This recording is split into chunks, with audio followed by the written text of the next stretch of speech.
So Oathbreaker came out, and you guys may not know this, but my Twitter handle is Garruk's Wake. So what do you think we're playing today?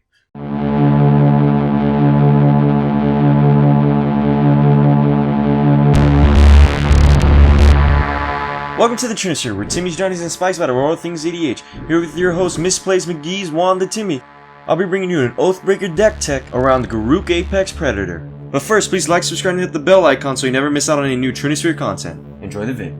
For those of you who don't know, Oathbreaker is very similar to EDH, except it's a 60 card format, a few extra bands, and your commanders are planeswalkers with an additional Oathbreaker spell that you can only cast when your commander's out.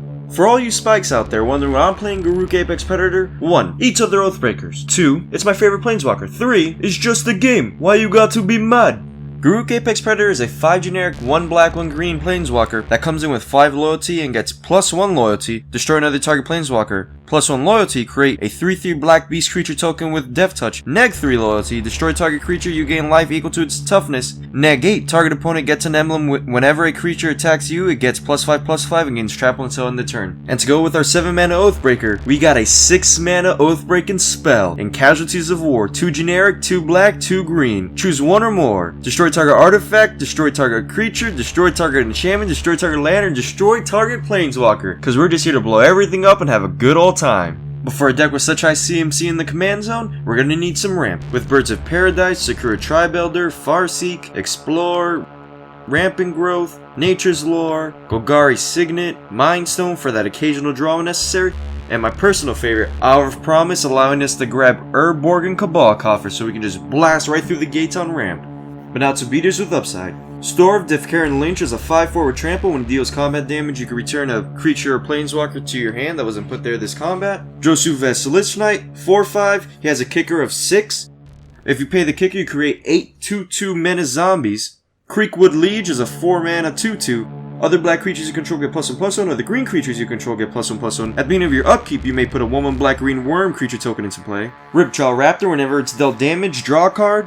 Thragtusk. When Thragtusk enters the battlefield, you gain 5 life, and when it leaves the battlefield, you make a 3/3 beast creature token. Gravetide. When it enters the battlefield, you make 2 2/2 zombies, and when it attacks, create 2 2/2 zombies. And Shieldred Whispering one. At the beginning of your upkeep, return a creature from your graveyard to the battlefield, and at the beginning of your opponent's upkeeps, they sacrifice a creature. For that touch of value and draw. We got Green Sun Zenith. If you manage to get this card in your turn 1 hand, you could go fetch yourself a Dryad Arbor. Kaya's Ghost Form, you could put on a commander or creature that you know is going to die to repeat the ETB effect. Underrealm Lich, if you would draw a card, instead look at the top 3 cards of your library, put one of those into your hand and the rest into your graveyard. Pay 4 life, Underrealm Lich gains indestructible, tap it. Primal Command, choose 2. Target player gains 7 life, put target non-creature permanent on top of its owner's library. Target player shuffles his or her graveyard into his or her library. Search your library for a creature card, reveal it, and put it into your hand, then shuffle your library. And then for the card draw, we got Disciple of Bolas. When Disciple of Bolas enters the battlefield, sacrifice another creature. You gain X life and draw X cards where X is the creature's power. And Harmonize. Draw 3 cards. Returning from the dead. We have Eternal Witness. When she enters the battlefield, return target card from your graveyard to your hand. Marin of Clan Neltoth. Whenever another creature you control dies, you get an experience counter. At the beginning of your end step, choose target creature card in your graveyard. If that card's CMC cost is less than or equal to the number of experience counters you have, return it to the battlefield. Otherwise, put it into your hand. The only other planeswalker worth not killing, Nissa Vital Force. Untap target land you control until your next turn, it becomes a 5/5 elemental creature token. That's the +1. The -3, return target permanent card from your graveyard to your hand. -6, you get an emblem with whenever a land enters the battlefield under your control, you may draw a card. Now onto what Green Black does best, killing things. Assassin's Trophy, destroy any target permanent opponent controls. Hero's Downfall, destroy target creature or planeswalker. Virtus Maneuver. For each player, choose friend or foe. Each friend returns a creature card from the graveyard to their hand. Each foe sacrifices a creature they control. Playcrafter. When it enters the battlefield, each player sacrifices a creature or planeswalker, and if they cannot, discard a card. Reclamation Sage. When it enters the battlefield, destroy target or enchantment. Song of the Dryads. Enchant permanent. Enchanted permanent is a colorless forest land. Settle the score. Exile target creature. Put 2 loyalty counters on a planeswalker you control. And Pernicious Deed.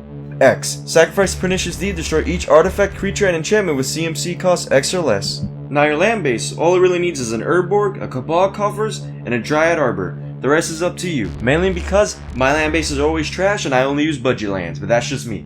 Thank you for joining me on this deck tech. Please like, subscribe, and hit the bell icon so you never miss out on any Trinisphere content, and leave any comments you have about the deck. And remember guys, it's all about sending a message. Like killing their commander with your 7-drop commander.